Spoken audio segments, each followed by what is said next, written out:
We're going to go ahead and get started. And if you would stand, Leanne's going to lead us in an invocation. Father, we thank you tonight for the opportunity to come together to tend to the business of the city. Father, we thank you for this community, and we thank you for the opportunity to serve. We thank you tonight, too, Father, for the men and women serving around the globe, protecting the freedoms that we enjoy every day. Father, tonight I just ask you to be with this council and the decisions that they have to make, and may it all be to your glory. In Jesus' name we pray. Amen. Amen. Thank you. Let the record show that we have a quorum, and we'll call the meeting to order. And if you'll all join me, we'll have the Pledge of Allegiance.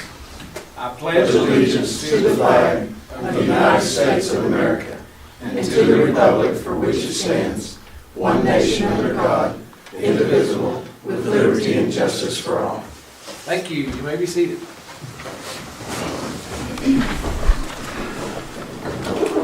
It is at this time in our meeting that we're always glad to welcome visitors and receive public comment. And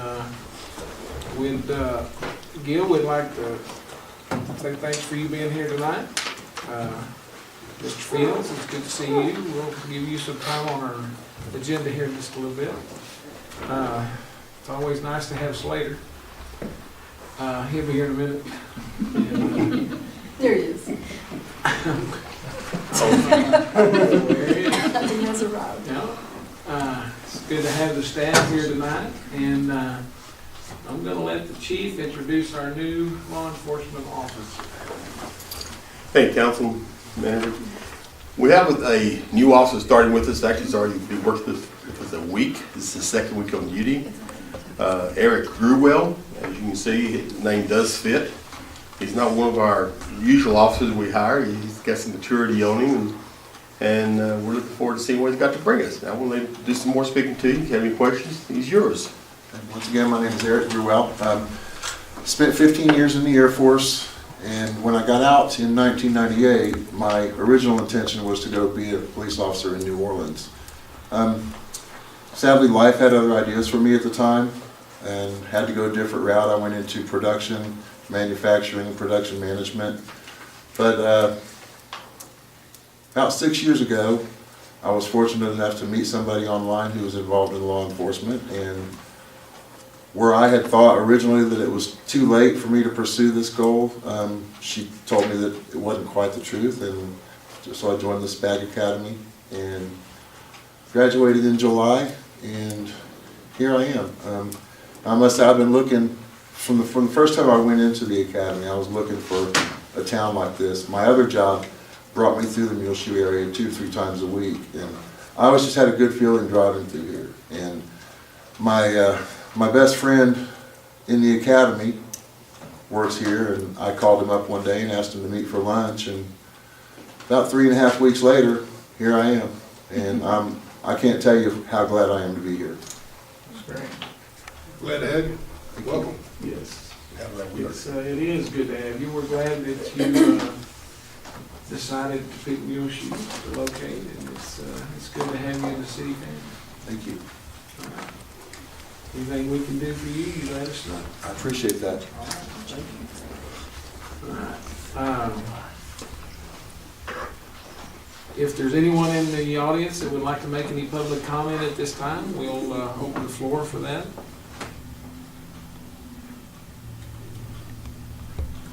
If not, we'll go ahead and get started on our agenda. First thing we'd like to do is to approve the minutes of the January meeting of this year. I trust you all reviewed that, and I'll make a motion that we approve it. Second. And we have a second. Is there any discussion or questions? If not, all those in favor say aye. Aye. Those opposed, no. Motion carries. Next thing we would like to do is to receive the 2016-17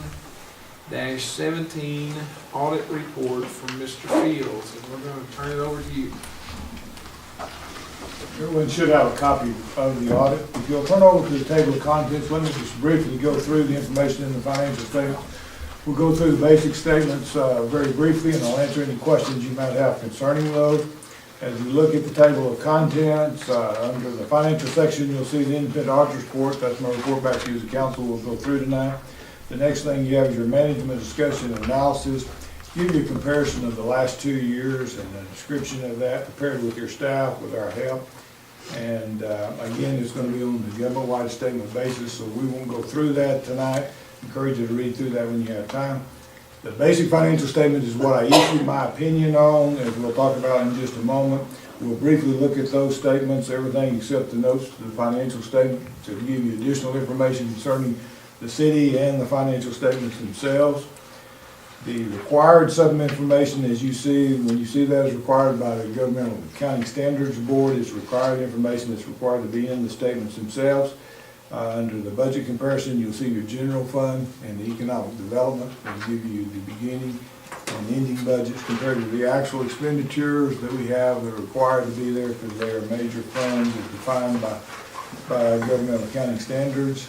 The next thing you have is, again, required information. As we mentioned before, we talked about the last 2 years. We're recording now your portion of the pension liability with the municipal retirement system based on the actuary values that we have at the end of your year that they furnish to us. There's 2 schedules that are required to be in there. There has to be accumulating data for 10 years. We only have 3 years worth of data that's in there now.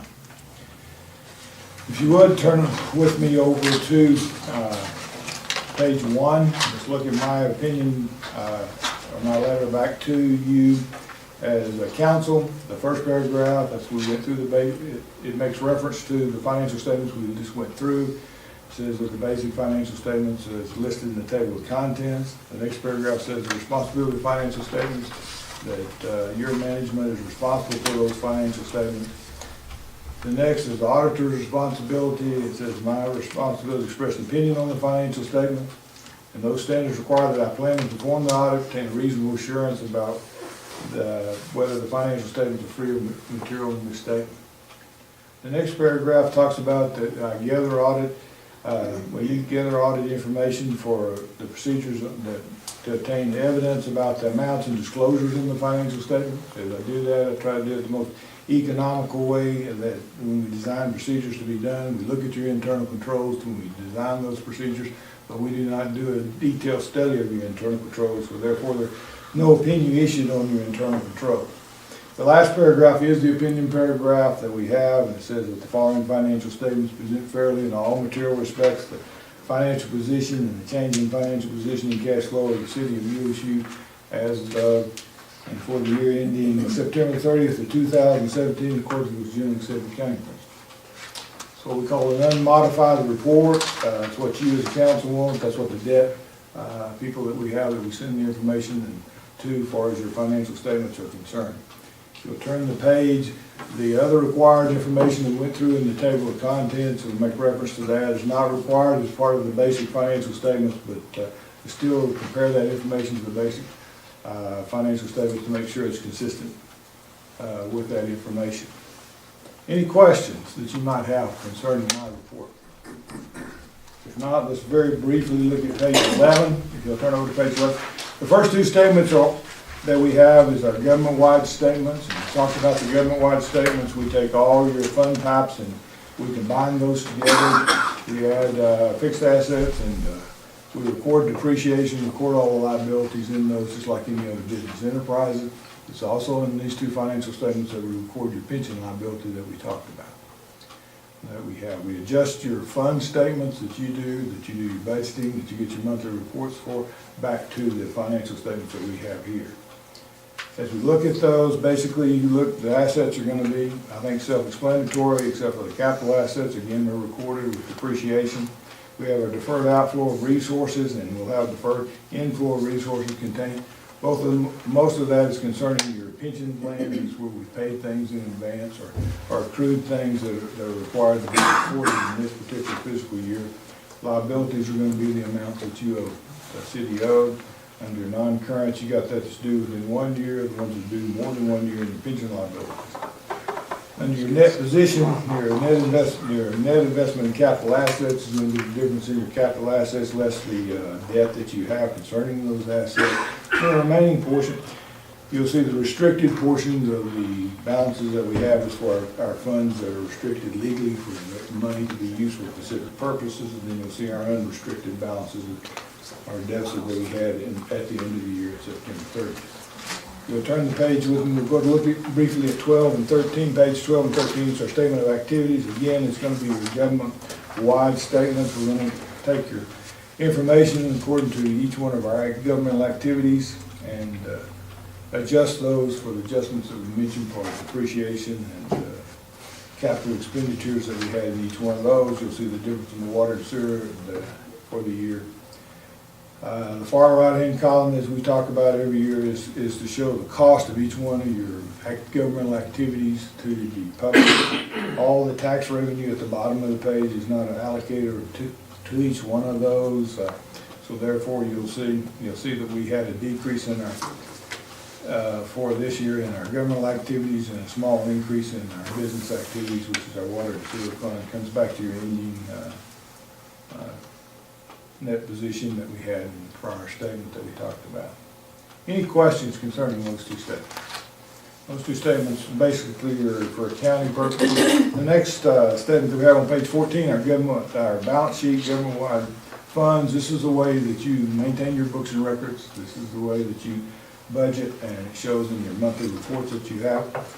Again, you know the general fund, you're familiar with that, economic development, because of the amount is required to be broke out separate. Your other funds are going to be those, if you look under restricted fund balance, is going to show you those that make up those, included in the other fund, governmental fund types. Your cash and receivables, again, at September 30th, notes that we had due from other funds, we advanced some money to different funds during the year that still was due at the end of the year due from other governments. Liabilities are going to be amounts that you owed at that time. Our deferred inflow of resources concerning our property taxes. We don't recognize property taxes till we actually collect the money because it's not available for use at that time. And you'll see your ending fund balances that we had at the end of the year. And if we mentioned restricted fund balances, restricted for those specific purposes, and that's why we maintain them in separate special revenue funds that we have. Any questions concerning the balance sheet?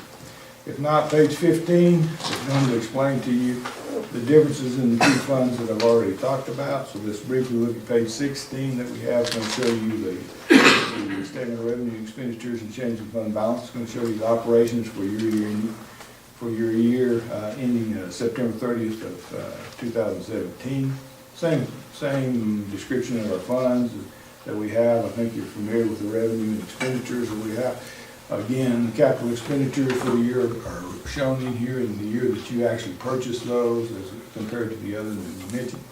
Your debt service, we record the principal and interest in this particular statement when we actually pay that. And then under our other resources, you'll see our transfers in and out that we do to the funds that we have, and then note proceeds that we have that we get received this year. The difference in your revenue and other finance resources over expenditures and other resources, you see we had a decrease in our fund balance this year. I'm going to agree with what you received in your monthly statements that y'all talked about, also in the budget that you had. It's going to show that the decrease we had. As you can look at the capital expenditures that you're all familiar with that we had last year, over $1 million worth of those that contributed to the decrease in the fund balance. Questions that you might have? If not, let's briefly look at page 18. The last basic financial statement we have is going to be the net position of your enterprise funds, our water and sewer fund. It's going to be the same information we had on our governmental activities. We account for it in the same way that we have. It's going to show you the same information that we talked about before. Don't know of anything that's unusual or different needs to be pointed out on it. If you'll look at page 19, it will show you the operations for the water and sewer fund that we have, give you a little more detail on what we had on our statement of activities for the year. You'll see that we had a small increase, as we mentioned before, in our change in position. You'll see the depreciation is recorded also under operating expenses that we had for the year. Questions that you might have concerning the audit report or my audit? Nothing came to my attention that we had any problems in anything that, as far as the audit is concerned. Questions that any of you might have that I might answer concerning the financial statements or the audit that we have. Anybody have any questions? Don't have anything. Did you have the staff's full cooperation? Yes, sir. We appreciate it. Good. ask for lots of information.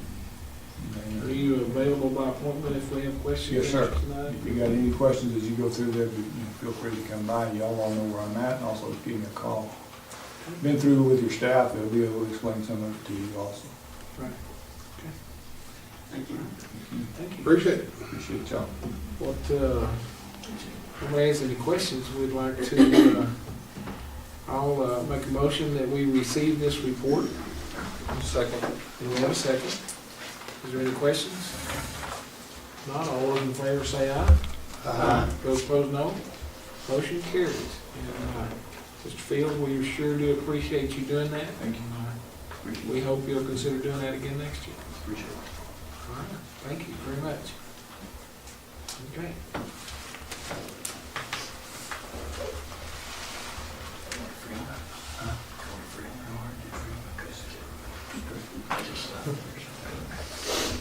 Okay. The next thing we'd like to do is to consider forgiveness of penalty and interest on taxes on the newly acquired Bailey County property for the county. Lynn, I'm gonna let you explain this and why we're not doing more than the taxes or if that's all we can do. Okay. Originally, I had a conversation with Bailey County, with the commissioners. They were asking the city to forgive the taxes that were owed against the McDonald's property that they just recently purchased.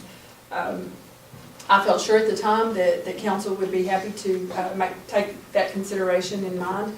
But after visiting with council, well, we found out that the school district was unable to forgive taxes. So it prompted me to ask our council, our legal counsel, if the city was able to do that.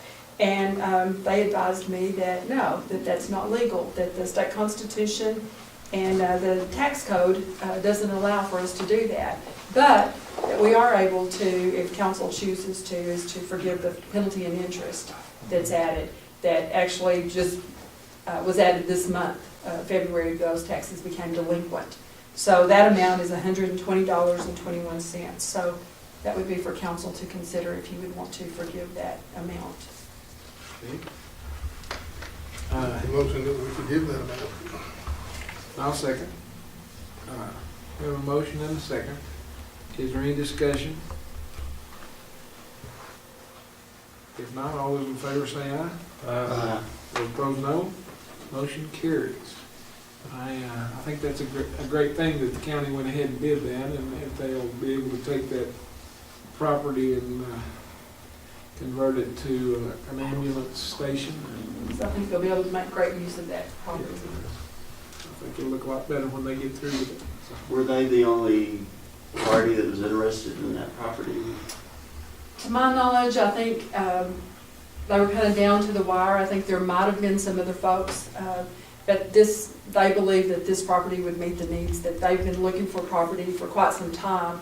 And I think the cost was, made it very appealing to them. And I felt like that would provide them other dollars to put towards the renovation of the building, making it appropriate for an EMS building.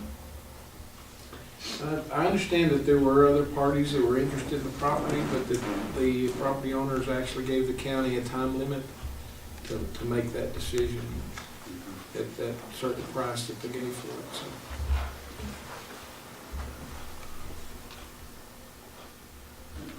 Okay. Okay, next thing we'd like to do is to receive the Muleshoe Police Department 2017 Annual Contact Data Report. And I know you all got a copy of that, and I don't know what happened to the Paperwork Reduction Act. But does anyone have any questions about that report? Chief, you got anything you'd like to say? No, sir. Mr.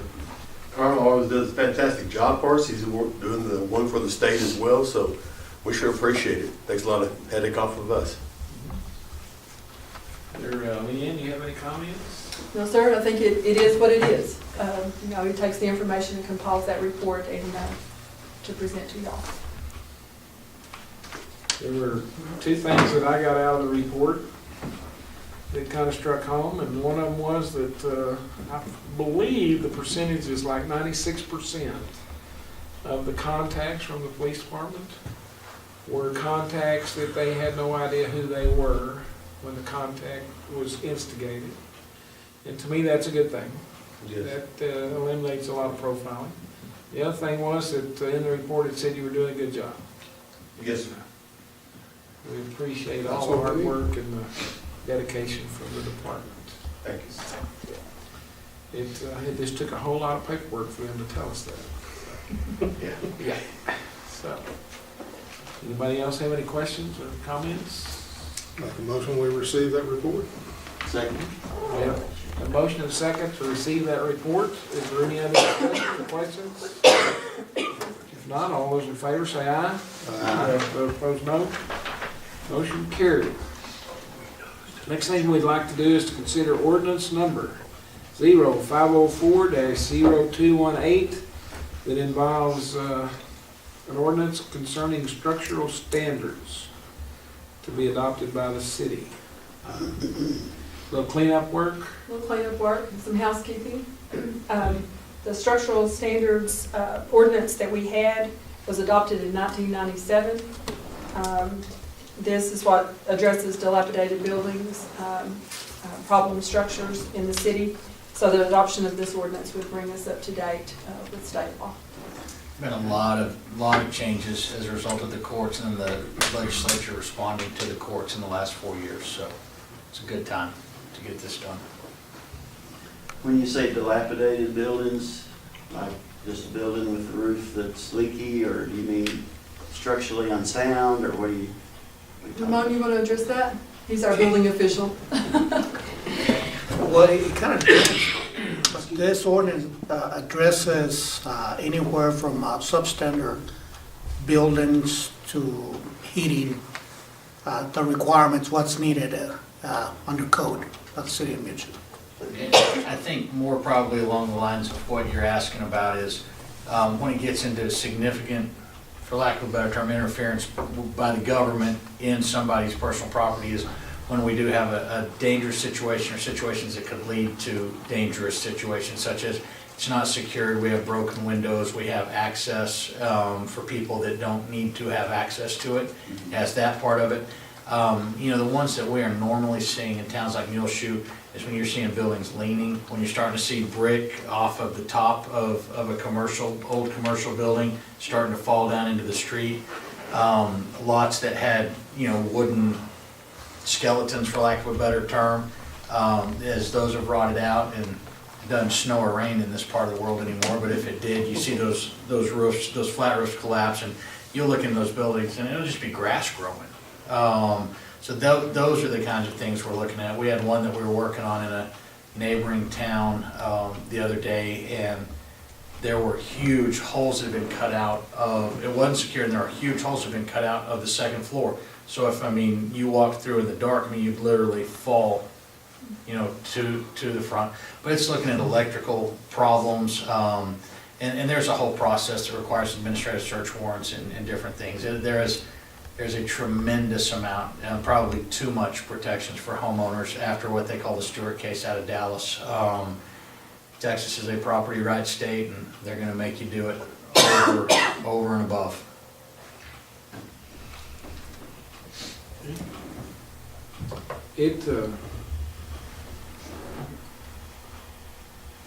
I read through the whole, the ordinance, and I learned a lot about what the all's ordinance involved. actually contains, and It's a lot of a lot of information. things in there don't actually, their definition of substandard facilities is more than what most of us think of. You know, it just, for an example, not having glass doors or screen doors on an existing residence where it protects the family that lives inside or the people that live next door. Some things like that can be used, but to me it gives us a lot of different ways to work with that ordinance, and it also defines the enforcement of that ordinance. To me, more than what we've had. So It is, and probably more than you want to know, but ultimately, the way that this ends up is you're gonna take somebody's property, those 5 people up there are gonna do it. Not her, not me, not a municipal judge. It's a big enough, if it's that big a deal, it's gonna come under a council. And the truth is, for towns like we represent, like Muleshoe, that's not a bad deal. I mean, I think y'all are happy to do that. You start thinking about those bigger towns, it is really, big cities. There have been a lot of changes in the law. But it is a manageable system. It's a long process because there are so many protections put in there. But ultimately, as I say, the idea is to get good, safe buildings. You know, we're gonna talk about vehicles and other stuff coming up, is we're not doing it to make money, because we don't. We're not doing it to be ugly, because it's a heck of a lot easier to ignore it, but the law requires it. And this one especially gives y'all maximum flexibility to come up with solutions, because y'all would rather have good, safe houses and buildings than to have people tearing them down. There's one other thing that Leanne and I were visiting earlier about this ordinance, and one of the things you really don't consider when you think demolition's pretty easy, is like the demolition you did out on the west side of town. How many truckloads of debris did it take to haul to the landfill? 24 truckloads. 24. So, just to tear the house down is okay, but what are you gonna do with 24 truckloads of debris that takes up space in your landfill? There's a lot to it that you have to consider, so.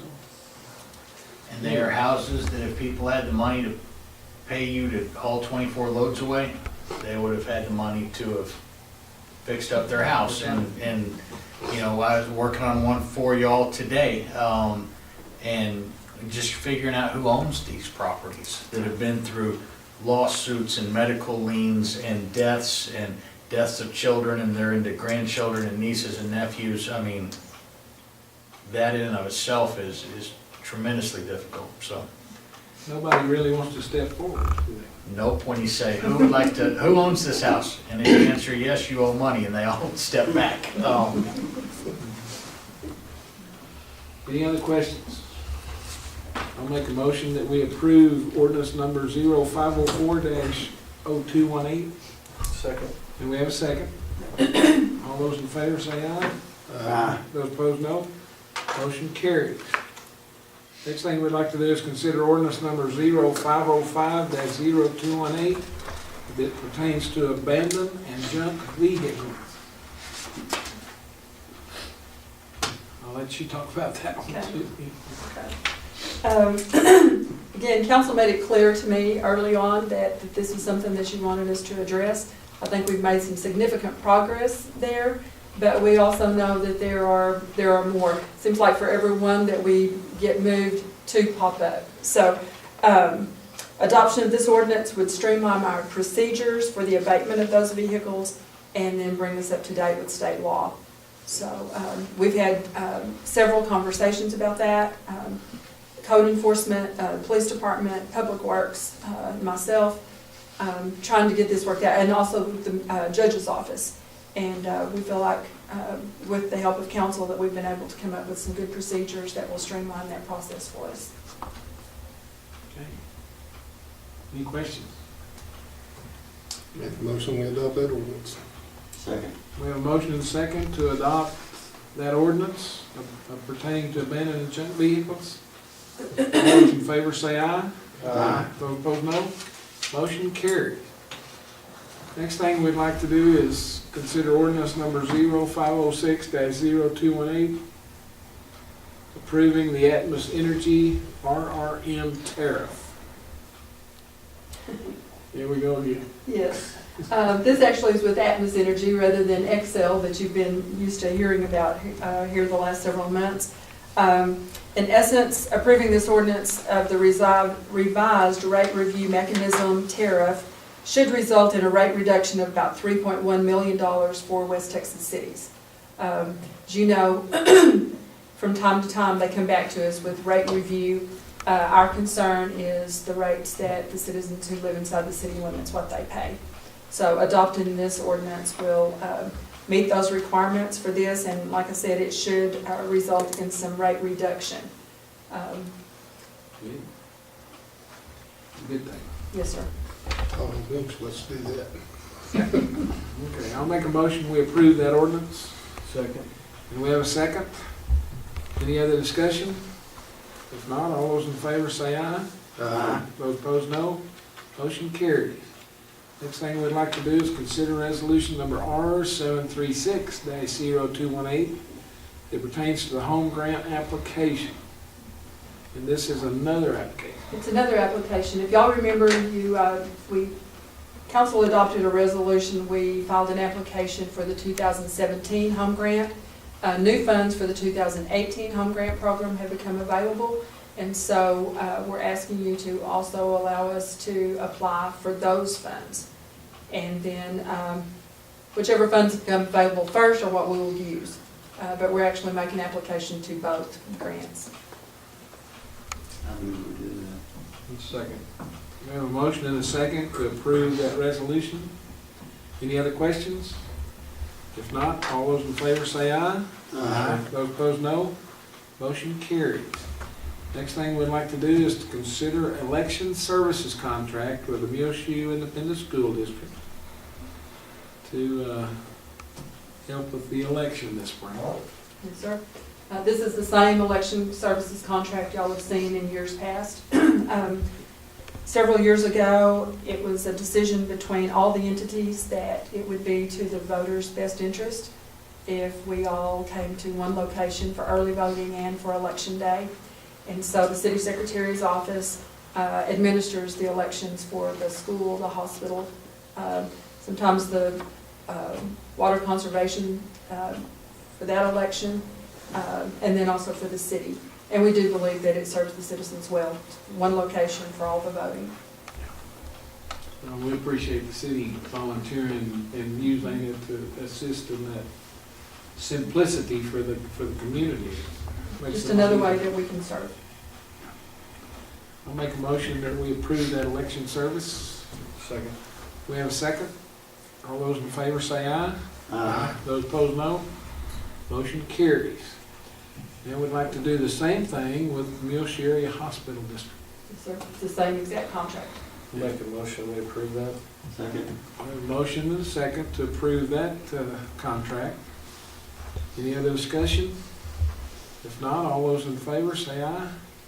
Those opposed, no. Motion carries. Next thing we'd like to do is to order a city general election to be held May the 5th of 2018. The mayor's seat is up for re-election. Yes, sir. The last day to file for a place on the ballot for that position is Friday, February the 16th Yes, sir. This coming Friday, 5 o'clock. at 5 o'clock. I'll make the motion, we order that election. Second. A motion and second to order that election. Is there any discussion? Not all those in favor say aye. Those opposed, no. Motion carries. Next thing we'd like to do is order a city special election to be held May the 5th of 2018, and this is a special election to fill the vacancy of council member District 2. Yes, sir. And if we approve that, then the filing period will be February the 13th, which is tomorrow, through March the 5th. Yes, sir. I'll make the motion, we order that election. Second. We have a motion and 2 seconds to approve that special election. Any discussion? If not, all those in favor say aye. Those opposed, no. Motion carries. Next thing we'd like to do is to receive the financial statement for the month ending January 31st of 2018. I trust that you've all been through that financial statement, and I'll make a motion to approve that. Second that. And we have a second. Is there any questions or discussion about the financial statement? If not, all those in favor say aye. Those opposed, no. Carries. Next thing we would like to do is to do the administrative reports. And I'm going to turn that over to you, Leanne. Thank you, Mayor. The city's going to hold a wellness clinic on Tuesday, February 27th for employees and their adult dependents. If y'all remember, we've last year couple of years now, we've put an emphasis on the wellness of our employees and also for their dependents they have at home. We believe that makes for a better work environment for all of us. If you have a well family, then you're ready to come to work and take care of business. Our work continues on the new lift station. New bids will be opened on March 1st for the ground storage tank project. And the date for Mule Days and Kickin Nights has been confirmed for June 30th. Hope may have some other information to add to that. Nothing definitely, yeah. Okay, nothing at this time. And then this week, I'll be meeting with department heads. They'll be getting budget worksheets, so we get to work on the next budget. Seems like we just completed that, doesn't it? But anyway, those will go out to department heads. I'm going to ask them to return those to me by March the 9th. Council will be meeting on March the 12th. And if y'all will agree, I'd like for us just to spend a little bit of time after the council meeting in a budget workshop just to kind of get us all on the same page and get us thinking about budget for the new year. Okay. Okay, and that's all I have, Is that all Mayor. right with everybody? That'll work. So, one thing we'd like to do is to congratulate and to give our appreciation to Zana on her completion of her recertification for Texas Registered Municipal Clerk position. Thank you. Appreciate you doing that. Congratulations. And, that's good. Anybody else have any remarks? Don't know what they. Nothing going on? How's the flu bug hit the city No. employees or anything? Most all of our employees took the flu shot whenever we offered flu shots for our employees. I think we may have had maybe one or two. Okay, two to my knowledge. Good. So I'm you not got the sure right about shot? the place. Well, That's good. maybe, no, flu season's not over, so No, it's not. And we So hope we're everybody trying to be will really safe. diligent about Right. preventive measures for that. This is true. All right. Nobody else has anything, then we are adjourned. Thank y'all for all being here.